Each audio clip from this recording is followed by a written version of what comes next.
Shit My Dad Says by Justin Halpern. Read by Sean Schemmel.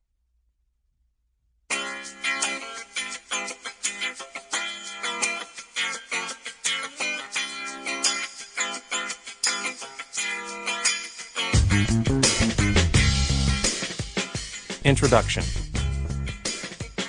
All I ask is that you pick up your shit so you don't leave your bedroom looking like it was used for a gangbang. Also, sorry that your girlfriend dumped you. When I was 28 years old, I lived in Los Angeles and was in the third year of a long-distance relationship with my girlfriend, who lived in San Diego. Most Fridays, I'd sit in traffic for 3.5 hours as my 1999 Ford Ranger crawled 126 miles down the I-5 to San Diego. Every once in a while, my car would decide to shut off its engine.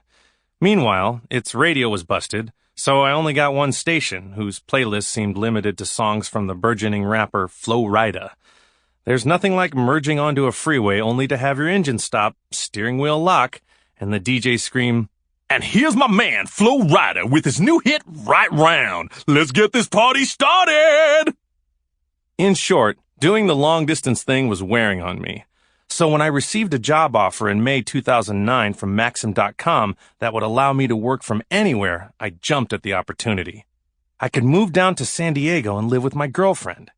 The only hitch in my plan was that my girlfriend was not as excited as I was. And by not as excited, I mean to say that when I showed up at her doorstep to deliver the good news in person, she broke up with me. Driving away from her house, I realized that not only was I now single, I had no place to live since I already told my landlord in Los Angeles that I was terminating my lease at the end of the month. Then my engine shut off.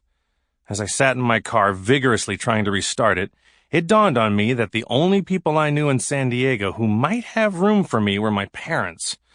My stomach started to tense up as I turned the key back and forth in the ignition. It also dawned on me that the family barbecuing on the deck of the house in front of which my car had stalled just might think I was a perv who pulled over to pleasure himself. Luckily, my car started up within a minute, and I sped off for my parents' house. The reason I had become so nervous so quickly was because asking my father for a favor is like arguing a case in front of the Supreme Court. You have to lay out the facts clearly, organize them into an argument, and cite precedents set in previous cases. Shortly after showing up unannounced at my parents' modest 3-bedroom house in our San Diego suburb, Point Loma, I was pleading my case before my parents in the living room.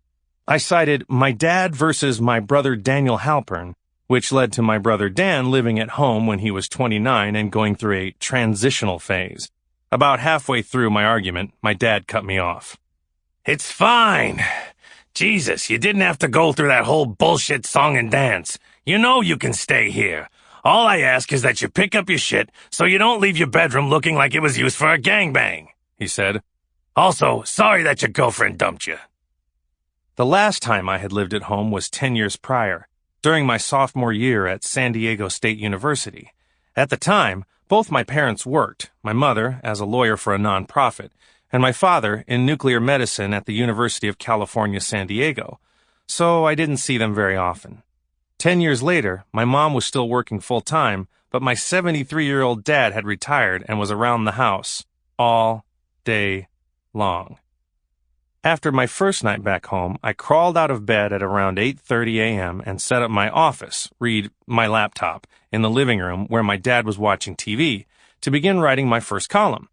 Michael Jackson had just died, and I was working on a comic portraying Jesus overlooking the pedophile charges against Michael Jackson and letting him into heaven anyway because he was such a fan of the King of Pop. My editor later pointed out that it should have been St. Peter ushering MJ through the gates of heaven, but that's beside the point. My dad had a hard time understanding that someone sitting in his pajamas and searching through Google Images for silly pictures of Jesus Christ was working, so he treated me like I wasn't. Why the fuck is Wolf Blitzer talking to me about Michael Jackson? He barked.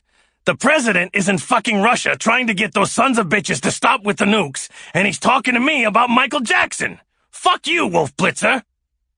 Every so often throughout the rest of the day, my dad would get fired up about something, bound into the living room from the kitchen or front yard or wherever he'd been, and shout something like, "Are you putting ketchup on that hamburger I made you?"